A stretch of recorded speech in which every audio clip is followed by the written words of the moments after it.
তাআলা নিয়ামত বাড়িয়ে দেন। সুবহানাল্লাহ। শুধু তাই নয়, তাফসীরে কিতাবের মধ্যে এসেছে, ব্যাখ্যার মধ্যে বলা হয়েছে ইন্না আযাবি লাশাদীদ।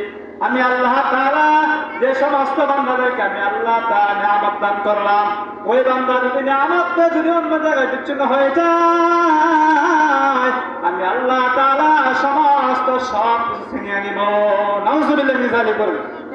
শুধু তাই নয়, আমরা প্রথম যে আয়াতটা বললাম, প্রথম আয়াতের অর্থ হলো যে বললাম সব জায়গায় বিসমিল্লাহ নিয়ে কাজ করতে পারলে তাহলে আমার আল্লাহ বলেন ওই বান্দা আমার নিয়ামত তার বেশি প্রশংসা করে, বেশি শুকরিয়া আদায় করে, বেশি বেশি বেশি কি করে আল্লাহ দরবারে দরখাস্ত করে, তখন আমার আল্লাহ বলেন ওই বান্দাকে আমি আল্লাহ তাআলা আরো বেশি গুণে বৃদ্ধি করে বানায় দেয়। সুবহানাল্লাহ বলেন।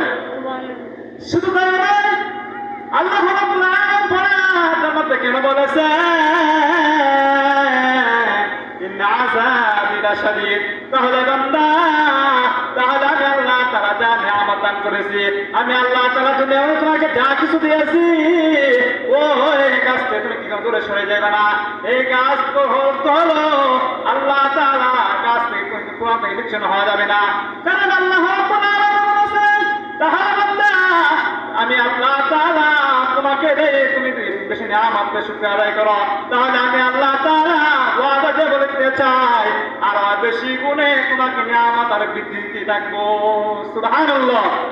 এই জন্য আল্লাহ রাব্বুল আলামিন বলেছেন ইন্না আযাবি লাশাদীদ। তাহলে পয়েন্ট কথা হলো, তাহলে কি করা যাবে না, নিয়ামত থেকে বিচ্ছিন্ন হওয়া যাবে না। আল্লাহ রাব্বুল আলামিন আরেক আয়াতের মধ্যে আল্লাহ তাআলা বলেন, আল্লাহ রাব্বুল আলামিন বলেন ইয়া আইয়ুহাল্লাযীনা আমানু ইসতাঈনু বিস-সাবরি ওয়াস-সালাহ ইন্নাল্লাহা মা'আস-সাবিরিন সাবিরিন। আল্লাহ রাব্বুল আলামিন বলেন ওই বান্দা তুমি যদি নামাজ কায়েম করো, নামাজ যদি আদায় করো, তাহলে আমি আল্লাহ তাআলা বলিয়া দিলাম ওই বুজুর্গ কিতাব কিতাবের মধ্যে লিখেছেন 5 প্রকার গুনাহ আছে। 5 প্রকার গুনাহ, 1 নম্বর গুনাহ হলো নফসে আম্মারা, 2 নম্বর হলো নফসে লাওয়ামারা, 3 নম্বর হলো নফসে মুতাওয়ান্নাইন, 4 নম্বর হলো রাজিয়া, 5 নম্বর মারজিয়া। ওই আল্লাহর বুজুর্গ কিতাবের মধ্যে লিখেছেন, আমি যদি অনেক আলোচনা করতে তাহলে সময়ের প্রয়োজন। ওই আল্লাহ বুজুর্গ পীরে কামেল লেখলেন ওই বান্দা যদি গুনাহ থেকে বেঁচে থাকতে চাও, তোমার এই গুনাহটা যথেষ্ট হইল। ওই আল্লাহ বুজুর্গ 5 প্রকার গুনাহ বলে দিয়েছেন, 2টা পয়েন্টের কথা এনেছেন। বান্দা তুমি যদি গুনাহ থেকে বেঁচে থাকতে চাও, তখন আল্লাহ তাআলা পরায়াত নাযিল করে বলেছেন কোন ব্যক্তি কোন বুজুর্গ পীরে কামেল বলেছেন নামাজের পরে সুবহানাল্লাহ 33 বার, আলহামদুলিল্লাহ 33 বার, আল্লাহু আকবার 34 বার। ওই আল্লাহ বুজুর্গ বলেছেন তাহলে বান্দা নামাজ পড়ার পরে যদি আমলটি করো, তাহলে বান্দার গুনাহ মাফ হয়ে যাবে। সুবহানাল্লাহ বলেন। শুধু তাই নয়, ভালো করে খেয়াল করে ইখলাসের নিয়ত কথাগুলো শোনা যায়। তাহলে 5 প্রকার গুনাহ কেন বললেন? 5 প্রকার গুনাহ থেকে নিজে বাঁচতে হবে, অন্য থেকে বাঁচাতে হবে নির্দেশকার। এই জন্য 5 প্রকার গুনাহ থেকে বেঁচে উদ্দেশ্য হলো তাহলে কি করতে হবে, আমল করতে হবে। এই আমলগুলি করতে পারলে তাহলে আপনি যখন যে পিছনে আমল দিবেন, পিছনে চলা কারণে, পিছনে কথা মানা কারণে আল্লাহ তাআলা আপনাকে পায়াছে এবং আপনাকে সফলতা দান করবেন এবং পরিবর্তন করে দিবেন। সুবহানাল্লাহ বলেন। সুবহানাল্লাহ। শুধু তাই নয়, ও মা ভালো করে শুনিয়ে নাও, খুব খেয়াল করে শুনলাম। অনেক দূর দূরান্ত থেকে আসতো আল্লাহ পাকের আশিক জাকিরিন, অনেক কষ্ট করে আসতো কথাগুলি শোনার জন্য। একটা কথা যদি না নিতে পারো, কষ্ট করে আসতো গুনাহ মাফ করার জন্য, বায়াত গ্রহণ করার জন্য, এরকম নিয়ত অনেকে করেছো এবং আল্লাহ ওয়ালাদের কাছে আশিক সফলতা পরিবর্তন করার জন্য। ও মা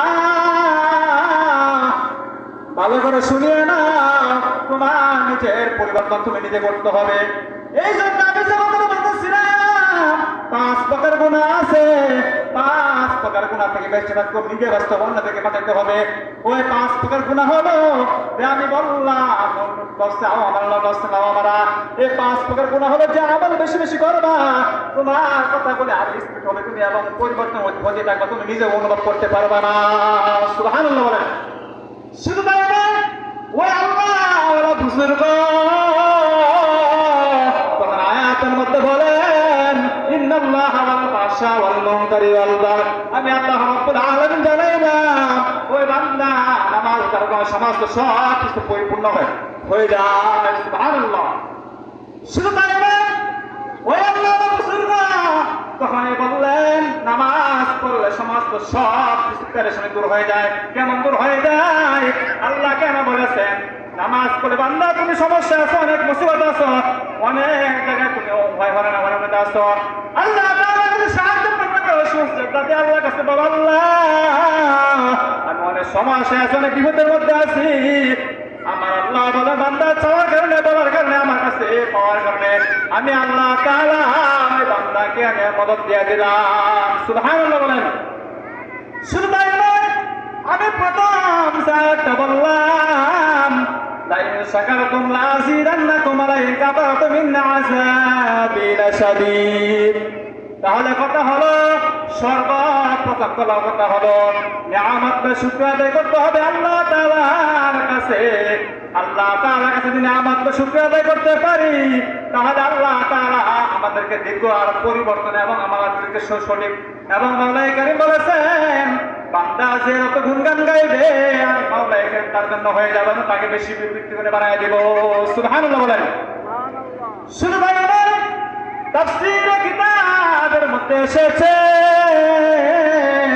2 নম্বর যে পয়েন্টটা বললাম, ইন্না আযাবি লাশাদীদ। তাহলে বান্দা আমি তোমাকে দুনিয়া যা কিছু দিয়েছি কি করা যাবে না, ওই কাজ থেকে বিচ্ছিন্ন হওয়া যাবে না। আর ওই কাজ থেকে তুমি যদি বিচ্ছিন্ন হয়ে যাও, আমার মাওলানা কারীম বলেছেন তোমার সমস্ত সব কিছু বরবাদ হয়ে যাবে। 2 নম্বর যে পয়েন্টটা হলো, তাহলে কি করতে হবে? বুজুর্গদের সাথে থাকতে হবে। আলা ইন্না আউলিয়া আল্লাহু লা খাউফুন আলাইহিম ওয়া লা হুম ইয়াহজানুন। এখানে আল্লাহ রাব্বুল আলামিন বলেছেন ভয় তো তারা করে, ভয় কারা করে? আলা ইন্না আউলিয়া, আউলিয়া কারা যারা বিশ্বাস এবং যারা উলামায়ে কেরাম, তারা কিন্তু আল্লাহ তাআলাকে ভয় করে। আল্লাহ তাআলা বলেছেন যারা আমাকে ভয় করবে, খাউফুন ভয়, ভয়টা কেমন করতে হবে? ভয় যদি আল্লাহ তাআলার জন্য করতে পারি, ভয় যদি আল্লাহ তাআলা সর্বাবস্থায় সব কিছু আল্লাহ তাআলাকে স্মরণ করি, তাহলে আমার আল্লাহ তাআলা বলে দিয়েছেন আমি আল্লাহ তাআলা সমস্ত সব কথা আল্লাহ তাআলা সহজ করিয়া দেয়। সুবহানাল্লাহ বলেন। 3 নম্বর পয়েন্ট হলো, তাহলে সর্বাবস্থায় ভয় করতে হবে একমাত্র আল্লাহ তাআলাকে।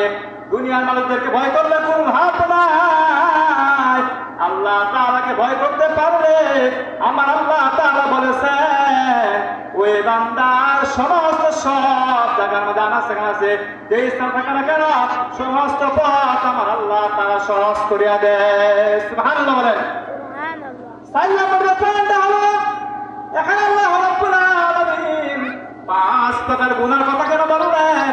বুখারী শরীফের হাদিসের মধ্যে আছে, আল্লাহ রাসূল সাল্লাল্লাহু আলাইহি ওয়াসাল্লাম হাদিস শরীফের মধ্যে বলেন হক্কানি উলামায়ে কেরামের, হক্কানি পীরের কত দাম। কোন হক্কানি উলামায়ে কেরাম, কোন হক্কানি পীর হেঁটে গেলে ওই হক্কানি পীরের দিকে তাকাইলে তার সগীরা গুনাহগুলি মাফ হয়ে যায়। সুবহানাল্লাহ বলেন।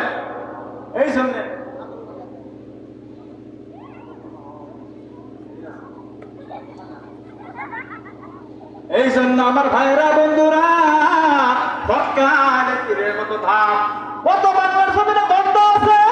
ওলিদের বিরুদ্ধে কথা বলতে চাই, ওলিদের বিপক্ষে কথা বলতে বলতে চাই, আমি আমার ভাষা বলে দিতে চাই, যারা নাকি ওলিদের বিরুদ্ধে কথা বলতে চাও, ওলিদের বিরুদ্ধে বিভিন্ন কথা চাও, বাংলার জমিন থেকে তুমি গুমরাহ হইবা, তুমি ধ্বংস হয়ে যাবে। তোমাদেরকে আমি অন্য বদয়া দেই না, আমি তোমাদের জন্য দোয়া করি আল্লাহ তাআলা যেন তোমাদেরকে সঠিক পথে আল্লাহ তাআলা পথ দেখায় দেয়। বলুন আমিন। আমিন। এই জন্য ভাইরা বন্ধুরা, কথা বলে খুব খেয়াল করে আখলাস নিয়ত গুনাহ শোনা চাই। আমি অসুস্থ মানুষ, কালকা প্রোগ্রাম ছিল ময়মনসিংহ ফুলবাড়িয়া, ওইখান থেকে প্রোগ্রাম করে আজকে আসলাম। এই জন্য কথাগুলো শুনবেন, আমার কথা কোনো বানানি নয়, কোনো কিস্সা কাহিনী নয়। আমি কথা বলতেছি একমাত্র মাওলাই কারীমকে সন্তুষ্ট করার জন্য। কারণ কথা বলতে হবে মালিককে ভালোবাসার জন্য।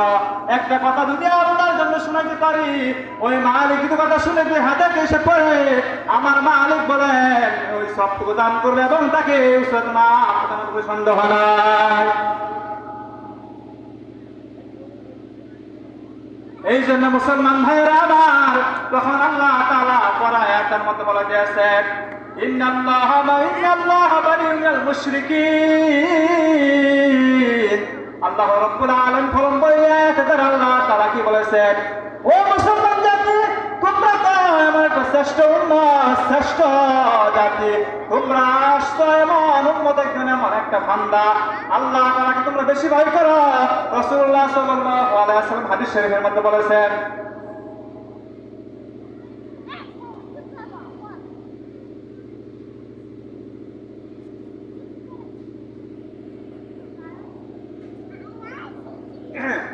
যে কথাটা বলতেছিলাম, রাসূলুল্লাহ সাল্লাল্লাহু আলাইহি ওয়াসাল্লাম হাদিস শরীফের মধ্যে বলে দিয়েছেন, যারা নাকি মানুষদেরকে উপকার করে এবং মানুষদেরকে সাহায্য করে এবং দিনে দিনে কাজে আগে আসে, রাসূল বলেছেন ওই ব্যক্তিকে উপকার করার কারণে আমি রাসূল ওয়াদা বলে তাকে সাহায্য করব, শুধু তাই নয়, ওই লোককে বিপদে উদ্ধার করার কারণে আমার আল্লাহ বলেন বান্দা কি করে দিব, ফল দেখে ফল ফলাফল দিয়ে দিব।